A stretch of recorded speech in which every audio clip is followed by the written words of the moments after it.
Dans cette vidéo, je vais t'expliquer pourquoi il sera pratiquement impossible de construire ta maison.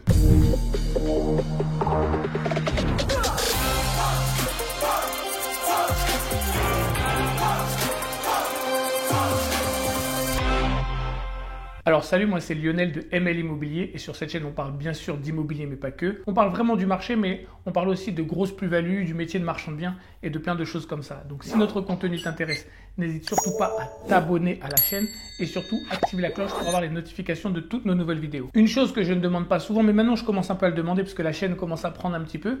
Et si nos vidéos sont de plus en plus vues, c'est grâce à toi et je t'en remercie beaucoup. Donc n'hésite pas à liker, à commenter et aussi à partager cette vidéo si tu connais des gens qui peuvent être intéressés par le sujet. Ça va être une assez longue vidéo où on va bien décortiquer élément par élément, qu'est-ce qui fait que construire une maison individuelle sera de plus en plus compliqué en France. On va parler de la RE 2020, on va parler du BRS, de la loi Elan, de la loi Climat, de la loi Laglaise, toutes ces lois que les gens ne connaissent peut-être pas et qui font que construire une maison va devenir pratiquement impossible. Alors, ça va pas être chiant, tu vas voir, je vais aller dans le concret très rapidement. Je vais pas t'énumérer tous les détails de la loi, je vais juste te dire en gros pourquoi ça nous dérange. Alors que la première chose qu'on va voir, la première réglementation qu'on va voir ensemble, c'est la RE 2020. En gros, la RE 2020, ça c'est la réglementation énergétique 2020. Et tu vas vite comprendre pourquoi cette réglementation est vraiment très problématique pour pouvoir construire une maison. C'est une règle qui vient remplacer la RT 2012. Et la RT 2012, c'était la réglementation thermique de 2012 qui permettait aux maisons de devenir BBC, les maisons basse consommation. Et franchement, il faut être honnête, quand le gouvernement qui était là à l'époque, je sais pas, c'était pas le gouvernement 2012 parce que c'est mis en place un peu après, mais le gouvernement qui avait fait ça, avait fait quelque chose de vraiment bien, il faut le reconnaître. C'est que les maisons consommaient trop d'énergie et grâce à ces nouvelles réglementations, on faisait des maisons beaucoup mieux isolées, qui consommaient beaucoup moins. Et j'ai travaillé en plus à ce moment-là chez les maisons LOL du groupe Barbet Maillard, donc j'étais un constructeur de maisons, donc je sais de quoi je parle. Et en fait, ces maisons basse consommation ont aidé beaucoup de monde à avoir des maisons beaucoup plus grandes qui consommaient beaucoup moins, ou même si elles n'étaient pas plus grandes, elles consommaient très peu. Et c'était vraiment positif. Il y avait des chaudières à condensation, c'est là qu'on a vu les ballons d'eau chaude thermodynamiques arriver. C'est à cette période-là, pour ces maisons-là. Et franchement, ça a été une excellente chose. Le problème, c'est qu'ils ont voulu aller beaucoup plus loin. Et des fois, on dit que, je crois que le proverbe, c'est le mieux est souvent l'ennemi du bien. Et bien, clairement, ça a été le cas avec la RE 2020. Parce que la RE 2020, eux, ce qu'ils veulent, c'est réduire l'impact carbone, réduire l'impact énergétique qu'une maison peut avoir, et même faire des maisons autosuffisantes, où la maison aurait un impact carbone, ce n'est pas forcément négatif, mais en tout cas, vraiment aucun impact. Déjà, ils vont te demander d'utiliser des choses comme des matériaux biosourcés. Les matériaux biosourcés, ça va être des choses comme la paille, le bois, etc. Et on sait que ce qui est possible dans une région en France n'est pas forcément possible dans une autre. Je pense qu'ils n'y ont pas pensé avant. Je parle même pas des outre-mer parce que bon, là-bas, le système de chauffage et tout, donc il y a des endroits où ça n'existe pas, mais je parle vraiment il y a des endroits où tu peux pas faire des maisons avec du bois, de la paille et autres. Mais ça, ils n'y ont pas forcément pensé. Et on se rend compte que ces maisons-là qui doivent avoir des ouvertures vers le sud, qui doivent avoir des murs aveugles vers le nord pour vraiment capter de la lumière naturelle et se chauffer elles-mêmes. Il n'y a pas de clim parce qu'il faut que elles consomment très peu. Et bien on voit que ces maisons-là qui commencent à arriver sur le marché commencent à mal vieillir. Pourquoi ça commence à mal vieillir ? Parce que les gens découvrent que chez eux, ils ont des champignons. Il y a de l'humidité, il y a des choses. Parce que ce sont des maisons qui ne respirent pas. Évidemment qu'il faut faire des maisons bien isolées et autres. C'est très important. Mais une maison, ça doit respirer. Déjà en ouvrant les fenêtres et en mettant un bon système d'aération, mais il y a des gens qui n'ouvrent pas assez souvent les fenêtres, ou même, comme elles ne respirent pas, vous savez, il y a des gens qui travaillent très longtemps, que leur maison est fermée pendant 12-13 heures parce qu'ils vont au boulot pendant très longtemps, et c'est pas bon ça. Et on se rend compte que ces maisons-là commencent à avoir des petites choses. Au début, on pensait que ces choses-là étaient des malfaçons, et on se rend compte que pas du tout. Ce ne sont pas des malfaçons, c'est juste que la manière dont ces maisons doivent être construites fait que c'est pas vraiment adapté à tout le territoire français. Autre chose, c'est qu'on se rend compte que ces maisons-là coûtent en moyenne entre 20 et 30% plus cher à être construites. Pourquoi c'est très embêtant ? Parce que tu vois qu'une famille qui voulait construire une maison de 100 mètres carrés avec la RT 2012 qui était l'ancienne réglementation, eh bien aujourd'hui, elle ne peut pas construire 100 mètres carrés, elle peut construire que 70 ou 80 mètres. Et ça peut être embêtant parce que ça peut faire une famille, selon son budget, condamner une chambre. Et bien sûr qu'il y a des gens qui voulaient peut-être une chambre d'amis qui vont pouvoir condamner cette chambre d'amis et ne pas la faire. Ok, mais il y a des gens qui avaient vraiment besoin d'un certain nombre de chambres ou d'un certain nombre de mètres carrés, et bien à cause de cette réglementation-là, c'est pas possible pour eux. Donc ça va être des gens qui vont être obligés d'acheter des terrains beaucoup plus éloignés, des terrains moins chers pour pouvoir faire ce type de maison. Et ça, je pense que ça condamne un peu la classe moyenne. De toute façon, on a des dirigeants qui aiment flinguer les gens de la classe moyenne, on les connaît, donc on dirait que ça change pas d'habitude. Mais je trouve ça vraiment dommage parce qu'il y avait un type de maison que les gens de la classe moyenne pouvaient construire et qui consommaient peu. On a voulu aller trop loin et maintenant, ces gens-là On leur dit, soit vous construisez pas votre maison, vous allez en appartement, ou soit vous faites 15 km de plus pour aller au boulot tous les matins. Je trouve pas ça cool parce que non seulement on leur demande de construire avec des matériaux plus chers, mais en plus il y a eu la hausse des matériaux récemment qui fait que les matériaux sont de toute manière de plus en plus chers. Et vraiment, je trouve que ça a été très très mal joué de la part des décideurs. Autre chose, c'est qu'il y avait encore des gens qui faisaient de l'autoconstruction. Il y avait des gens on en a tous connu, des gens qui avaient construit leur maison eux-mêmes. À l'époque, c'était beaucoup plus possible. C'était beaucoup plus compliqué avec la RT 2012. Mais il y a des gens qui arrivaient à respecter toutes ces normes et autres. Maintenant, avec la RE 2020, c'est pratiquement impossible. Il y a tellement de normes spécifiques à chaque métier que même si vous êtes un bon bricoleur, un monsieur qui touche à tout ou une dame qui touche à tout, c'est pratiquement impossible de construire ce genre de maison. En fait, moi, je vais vous dire la vérité. Vous allez me dire que je suis un peu complotiste. Je pense qu'il y a des gens qui nous dirigent, qui ont des billes dans des sociétés d'isolation, de pompes à chaleur, de choses comme ça, et qui obligent les gens à construire ce type de maison-là pour faire marcher leur business. Parce que sinon, ça n'a aucune utilité pour les Français. Peut-être mettez-moi dans les commentaires si vous êtes d'accord avec moi ou pas. Je pense que les maisons BBC étaient des super maisons. J'en ai vendu plein, j'en ai vendu aux gens de ma famille même. Ils en sont très contents. Vouloir aller aussi loin, je pense vraiment que c'est pas très clair ce qu'ils voulaient faire avec tout ça. Mais concrètement, eux, ce qu'ils veulent, c'est qu'on limite l'usage du béton parce que c'est très émetteur de CO2. Donc, moins de béton pour construire les maisons. Je sais pas comment ils veulent faire, mais en tout cas, c'est leur objectif. Dans certains cas, vous allez avoir des panneaux solaires obligatoires. Dans d'autres cas, vous allez avoir un système de ventilation obligatoire parce que forcément, ils commencent à remarquer que les maisons respiraient très mal. Donc, il y a plein de choses qui peuvent varier un petit peu. Mais je pense vraiment que cette RE 2020, je sais pas, mettez-moi dans les commentaires ce que vous en pensez, mais le fait d'avoir augmenté le prix des maisons, c'est vraiment un vrai piège. On va voir dans la suite de la vidéo pourquoi ça va être de plus en plus difficile de construire sa maison individuelle. Et je pense que la RE 2020, c'est déjà un premier frein selon moi. Une autre loi qui est très importante, c'est peut-être la loi qui gêne le plus la construction de maisons individuelles, c'est la loi Elan. Alors c'est une loi où il y a beaucoup de choses et on va pas parler de tout. Elle parle beaucoup de choses comme par exemple l'encadrement des loyers. D'ailleurs, si tu veux que je fasse une vidéo pour montrer pourquoi l'encadrement des loyers est une hérésie, mets-le-moi en commentaire, je vais t'expliquer pourquoi l'encadrement des loyers, malgré qu'il existe à Paris, les loyers sont de plus en plus chers. Je vais peut-être faire une vidéo sur ça si ça t'intéresse. Mais dans cette partie de la loi Elan, on va pas parler non plus de la partie qui parle de la lutte contre les passoires thermiques, parce que c'est aussi la loi qui régit les passoires thermiques, comme quoi on peut plus louer des appartements en G et bientôt en F. Non, on va parler de la partie de la loi qui est contre la densification des zones urbaines, mais aussi des zones rurales. Tu vas rien comprendre, mais je vais t'expliquer. Alors cette loi, elle est pleine d'effets pervers, parce que c'est une loi qui lutte vraiment contre la densification des villes. Et c'est une loi qui veut vraiment qu'on laisse beaucoup plus de terrains naturels accessibles pour lutter contre l'urbanisation. Ce qui en soi, je suis pas contre parce que ça peut être quelque chose de pas mal. Mais quand tu regardes, c'est vraiment une loi pervers parce que déjà, un truc tout simple, c'est une loi qui va ralentir le processus pour obtenir ton permis de construire pour avoir une maison individuelle. Alors, je ne vais pas rentrer dans les détails, mais les délais administratifs pour les constructions de maisons individuelles dans certaines zones vont devenir de plus en plus compliqués et de plus en plus longs. Pourquoi? Pour décourager les gens à vouloir faire ce type de projet. Autre chose, c'est une loi qui va toucher ce qu'on appelle le PLU. Le PLU, c'est le plan local d'urbanisme et en fait, c'est un peu comme le code de la route. Quand vous êtes sur la route, vous conduisez pas comme vous voulez. Il y a un code, il y a des choses à respecter pour que tout le monde puisse conduire ensemble. Et le PLU, le plan local d'urbanisme, c'est la même chose. C'est le plan qui va régir comment chacun doit construire son habitation. Ça ne régit pas que les habitations, ça régit aussi les écoles, les zones industrielles, tout ça, mais c'est le plan de la ville parce que chaque ville a son propre PLU et dans un PLU de ville, il y a plusieurs zones. C'est pour ça que, par exemple, on ne construit pas de maison au milieu d'un cimetière, parce que le cimetière, c'est une certaine zone, les forêts, c'est une certaine zone, les zones industrielles, c'est une certaine zone, les immeubles avec des grandes hauteurs, c'est une certaine zone, et puis on a les zones pavillonnaires, c'en est une autre.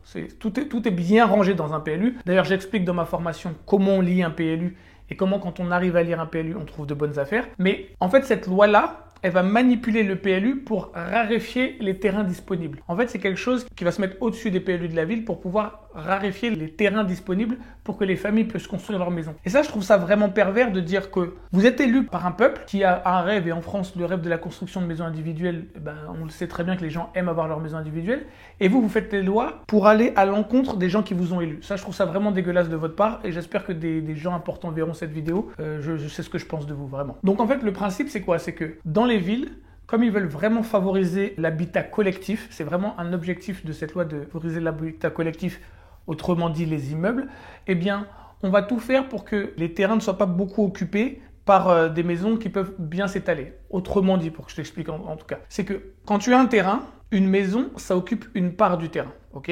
Ça occupe un certain coefficient du terrain. Tu ne pourras pas occuper le même coefficient si tu construis une maison ou un immeuble, parce que ils acceptent certaines choses pour un immeuble qu'ils ne vont pas accepter pour une maison. Donc c'est pour lutter contre la densification des villes, mais on a le droit de mettre plus de personnes au même endroit. Ça, j'avoue que je suis dépassé. Je ne comprends pas pourquoi ils font ça. Et c'est pour ça que je te dis que ça va être de plus en plus difficile de construire ta maison individuelle parce qu'ils luttent contre la densification dans les villes, mais aussi dans les zones rurales. En fait, ils ne veulent pas que tu construises ta maison dans les villes, donc ils poussent les gens à s'éloigner pour construire leur maison, que là je pourrais construire, mais tu verras si tu lis la loi Elan, il y a aussi des difficultés qui ont été rajoutées pour ne pas bétonner et ne pas construire dans les zones rurales.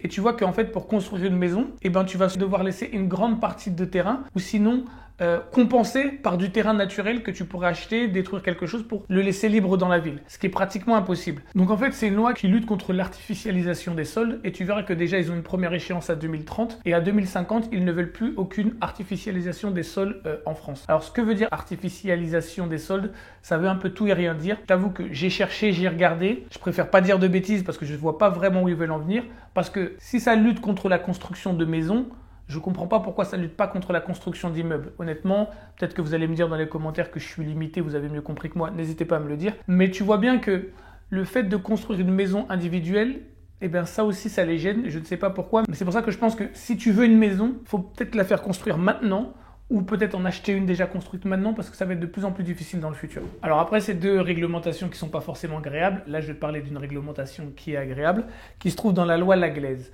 Alors la loi Laglaise, on la connaît, elle n'est pas forcément agréable partout, mais là je vais te parler d'un bon côté, parce que je suis un homme positif et je pense que ça aussi ça doit être dit. Alors déjà la loi Laglaise, c'est une loi qui a été promulguée en 2021 et c'est une loi qui maintenant oblige les constructeurs, quoi qu'il en soit, un an après la construction, à venir réparer tous les défauts qui sont apparus. Là, on n'est pas dans la garantie décennale où quelque chose se serait abîmé ou quoi que ce soit. Non, non, pas du tout.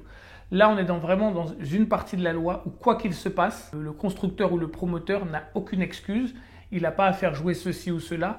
Pendant un an, tout ce qui est dans la maison, il doit venir le corriger. Alors attention, si tu lances une pierre dans une vitre et tu casses un carreau, c'est pas de la faute du constructeur, qu'on s'entende bien. Mais toutes les choses qui peuvent s'être abîmées, un peu défraîchies ou qui ne sont pas de la même qualité, pendant un an, le constructeur doit intervenir et le remettre comme si c'était à neuf. Bien sûr, on parle des choses qui se seraient abîmées d'une manière anormale. Si c'est quelque chose qui est de l'usure normale, ce n'est pas au constructeur.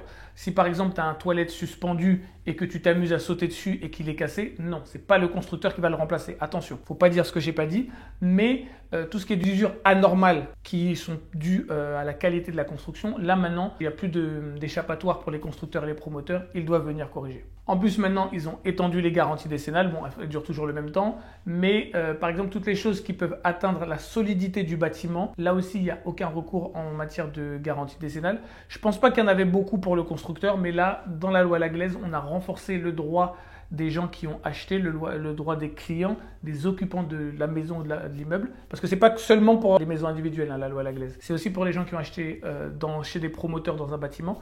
Mais en tout cas, cette garantie décennale a été renforcée pour que tout ce qui touche à la solidité du bâtiment, eh ben, le constructeur n'a plus aucune excuse, il doit intervenir pour protéger les clients. Et pour une fois qu'il y a une loi qui va dans le bon sens, je préfère le dire. Une autre chose qui est dans cette loi, c'est que maintenant, depuis 2021, avant ça se faisait parce que quand on achetait une maison, on avait ce qu'on appelle la notice descriptive. Pour tous les gens qui ont fait construire, vous avez dû avoir une notice descriptive fournie par le constructeur. Et dans cette notice descriptive, des fois, il y avait écrit une marque de quelque chose ou équivalent. Il y avait souvent, on disait ou équivalent parce que si par exemple ce produit-là n'était plus disponible, le constructeur devait fournir quelque chose de qualité égale. Et bien maintenant, non seulement il y a toujours la notice descriptive, mais il n'y a plus le ou équivalent. Le constructeur doit avoir une totale transparence sur tous les matériaux qu'il a utilisés pour ta maison. Donc, c'est un vrai avantage pour les consommateurs. Moi, je suis vraiment pour ça, mais il faut savoir que quand tu es du côté constructeur, des fois, il y a des choses que tu avais prévues et finalement, ça ne se passe pas comme prévu. Et ça peut être un peu dur pour eux de se retourner, mais le consommateur est protégé, donc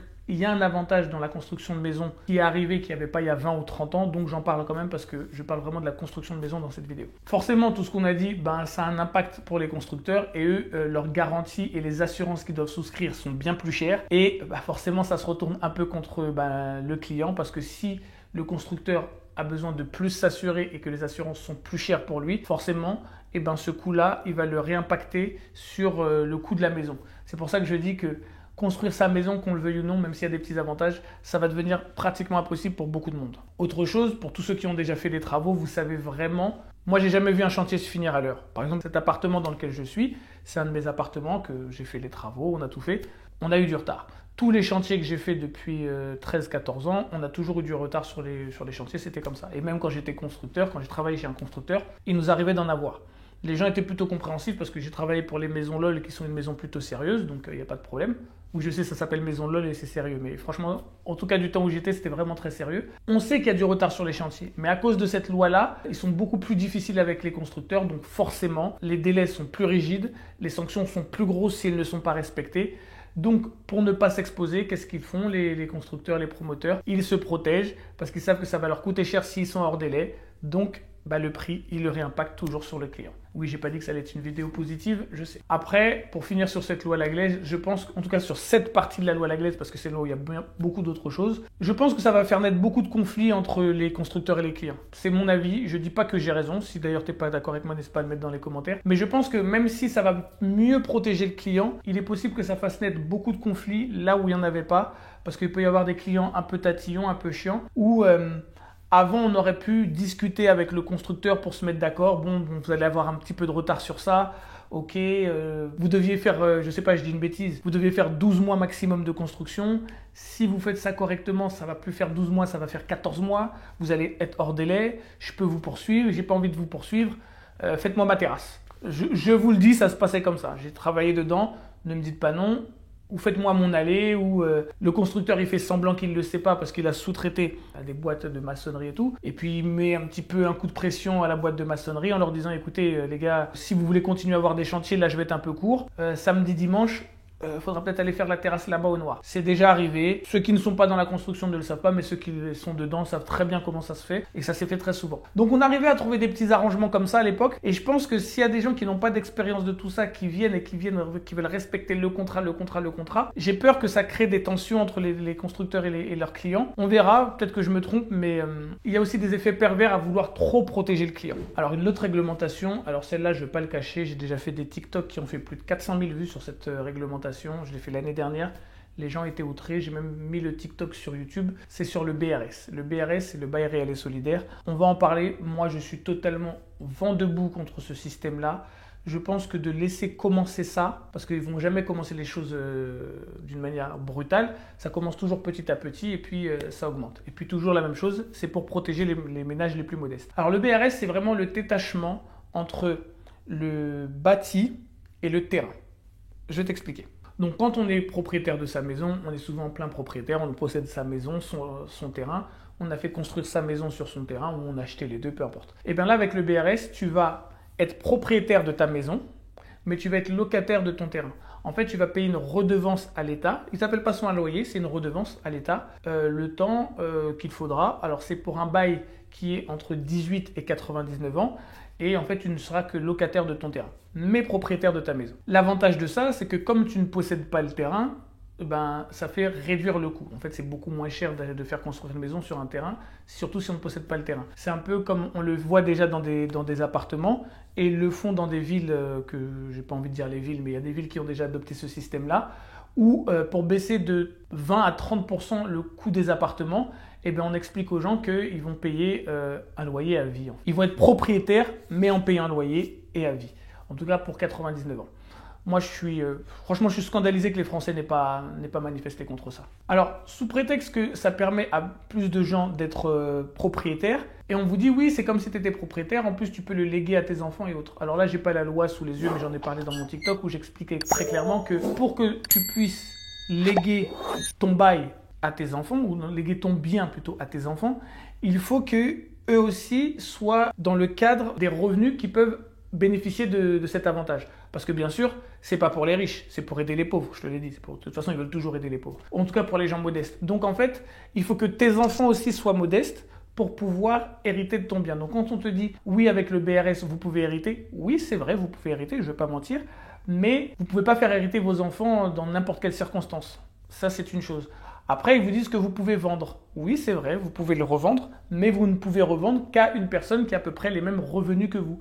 Ce n'est pas quelque chose pour des gens qui sont plus aisés.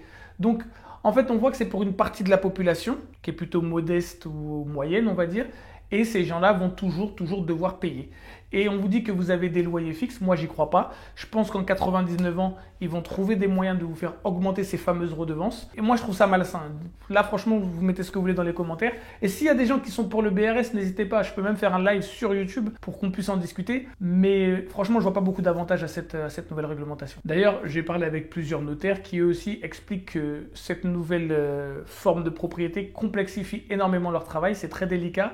Ils n'ont pas tous été formés dessus parce que c'est un peu comme on fait en Angleterre, mais on ne le faisait pas en France. Donc ça a vraiment complexifié leur boulot à ce niveau-là. Donc si tu dois acheter une maison comme ça ou faire construire une maison comme ça ou même un appartement comme ça, je te conseille vraiment de passer par un notaire qui vraiment a été formé sur ça parce que c'est assez spécifique. Moi, je pense que s'ils généralisent ce truc-là, ça va être vraiment très compliqué, encore beaucoup plus compliqué pour les gens de construire une maison. Mais là, vraiment, c'est mon avis, on n'est pas obligé d'être d'accord avec moi. En plus, comme on parlait des délais de construction, je sais aussi qu'à cause de ce dispositif-là, les contraintes administratives sont beaucoup plus longues. Donc oui, c'est moins cher, mais ça peut prendre beaucoup plus de temps au niveau administratif. Donc il faut vraiment faire attention si tu veux te lancer dans ce genre de projet parce que pour moi, un projet de maison où tu ne peux pas le léguer à tes enfants ou si tu dois le léguer à tes enfants, il faut qu'ils soient dans une certaine tranche de revenus, ça ne me plaît pas. Un truc aussi où tu es propriétaire mais tu ne peux pas revendre à qui tu veux, ça ne me plaît pas. Un truc où tu es propriétaire et tu dois continuer à payer toute ta vie, ça ne me plaît pas. Franchement, il y a beaucoup de choses que je trouve très moyennes dans ce truc-là. Et en plus, on t'explique bien qu'ils doivent être en étroite collaboration avec les bailleurs sociaux, les géants comme ça, les offices HLM. Et je me dis, mais si je suis propriétaire, j'ai quoi à voir avec les bailleurs sociaux ou les offices HLM? Pour moi, c'est de la location à vie. Je ne sais pas ce que vous en pensez, mais pour moi, c'est de la location à vie, ça. Et un des gros pièges, ça serait qu'ils généralisent ça. Alors, si c'est un petit peu de temps en temps, ils te disent dans certains endroits, parce que c'est fait pour les zones tendues, où les gens ont vraiment du mal à devenir propriétaires, je suis contre. J'allais dire pourquoi pas, mais il n'y a pas de pourquoi pas, je suis contre. Alors cette vidéo ne touche pas encore à sa fin parce que j'aimerais faire mon mea culpa. Je veux faire mon mea culpa parce que je prépare mes vidéos et en regardant tout ce que j'avais préparé, je me suis trompé. Tout ce que j'ai mis tout à l'heure qui était dans la loi Elan ne fait pas partie de la loi Elan, mais de la loi Climat Résilience. Donc je tiens vraiment à m'excuser pour ça, parce que je fais des vidéos assez précises et je ne veux pas dire n'importe quoi aux gens. Et s'il y a des gens qui ont été vérifiés dans la loi Elan et qui ne l'ont pas trouvé, c'est normal. Ce que j'ai dit qui était dans la loi Elan est dans la loi Climat Résilience et je m'en excuse vraiment. Toujours est-il qu'aujourd'hui, construire une maison individuelle, ça devient vraiment le parcours du combattant. C'était déjà compliqué il y a quelques années, mais je pense que ça devient de plus en plus compliqué maintenant et ça sera pratiquement impossible plus tard. Si tu as un projet de construire une maison individuelle, je pense qu'il faut que tu le fasses rapidement. Ou si tu veux acheter une maison, fais-le rapidement. Maintenant, c'est peut-être pas ton objectif immédiat, mais si tu penses que plus tard tu devras le faire, arme-toi de patience parce que tu auras vraiment besoin de beaucoup de patience pour pouvoir y arriver. Surtout si tu es dans une zone très urbanisée. Je pense que dans les zones plus rurales, ça va être encore quelque chose de possible ou de plus facile parce qu'il y a des grands terrains, il y a des grosses possibilités. Mais dans les zones urbaines, ça va être de plus en plus compliqué. Je sais aussi que les gens de la classe moyenne ont ce rêve de construire une maison parce que je fais partie des gens qui ont grandi dans la classe moyenne et qui a grandi dans un petit pavillon en banlieue. Donc c'était vraiment très agréable de pouvoir jouer au foot dans mon jardin. Tout ça, je remercierai jamais assez ma mère de nous avoir permis à mon frère et ma soeur de pouvoir vivre dans ce type d'habitation. Parce que je sais qu'il y a des gens qui grandissent dans des HLM où ça, il y a du bruit, il y a de la violence, il y a plein de choses. Et j'ai pas grandi là-dedans et je remercie vraiment beaucoup ma mère d'avoir sacrifié autant, d'avoir pu le faire.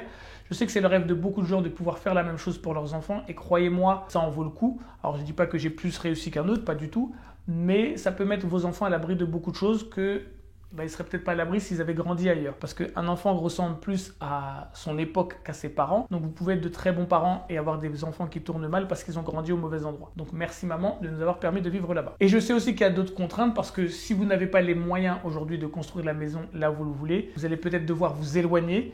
Et maintenant les gens vont déjà très loin pour pouvoir construire leur maison. Mais avec toutes les contraintes qu'on a dans la loi Elan, là vraiment la loi Elan, la loi Climat Résilience et la RE 2020, toutes ces choses-là poussent le prix des maisons à augmenter énormément. Nous ne parlons même pas du BRS qui fait que vous n'allez peut-être même pas être propriétaire de votre terrain. Donc tout ce qu'on a vu dans cette vidéo pousse les gens à vraiment s'éloigner de leur centre d'intérêt pour pouvoir s'établir et construire une vie de famille. Et je ne pense pas que ça va aller en s'améliorant. Alors ne me demandez pas la solution parce que je peux vous aider à construire des maisons, je peux vous aider à faire des bonnes affaires dans l'immobilier, mais je ne peux pas vous aider à lutter contre un gouvernement qui augmente les prix. Ça, je n'ai pas les moyens de faire ça. Je peux juste, moi, vous aider à faire des bonnes affaires dans l'immobilier, c'est ce que je sais faire. Et par exemple, dans ce que je sais faire, je sais que beaucoup de gens, le premier bien qu'ils achètent, ce n'est pas une maison, c'est bien souvent un appartement. Et j'ai fait une vidéo que je vais t'afficher dans des deux côtés pour te montrer les bonnes astuces pour acheter ton premier bien immobilier. Si tu utilises ces astuces-là régulièrement, donc 3, 4, 5 fois dans ta vie, tu vas te retrouver avec un énorme apport qui va te permettre, à mon avis, de pouvoir construire la maison de tes rêves là où tu veux. Parce que le problème de beaucoup de gens, et ce que je constate à travers mes formations et à travers mes vidéos et dans mes différents réseaux, les gens qui viennent me parler, c'est qu'ils ne sont pas équipés face au fait de comment faire pour se loger bien à pas cher. Déjà, se loger bien coûte forcément cher. Et ça, il faut vraiment l'accepter. Et beaucoup de gens veulent passer de l'appartement à la belle maison. Et c'est pour ça qu'ils n'y arrivent pas. Bien souvent, ce que je dis, c'est que si tu as un appartement en location et que tu veux passer directement à une belle grosse maison, si tu as des gros revenus, il n'y a pas de problème. Tu pourras le faire. Par contre, il faut être réaliste.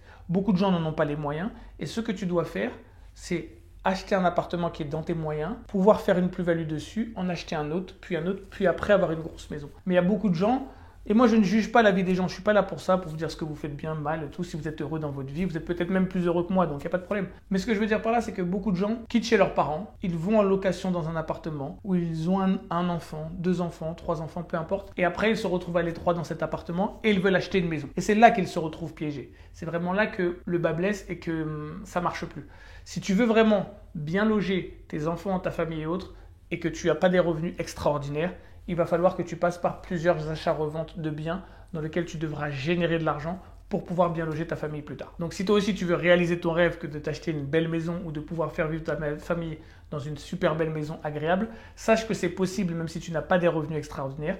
Et tous les dimanches à 20h dans une masterclass 100% gratuite, et je dis bien 100% gratuite, je t'explique comment faire tes premières opérations immobilières, c'est-à-dire acheter un bien immobilier, le revendre plus cher, en acheter un autre, le revendre plus cher, en acheter un autre, le revendre plus cher, ainsi de suite, jusqu'à ce que tu te retrouves avec un gros pactole.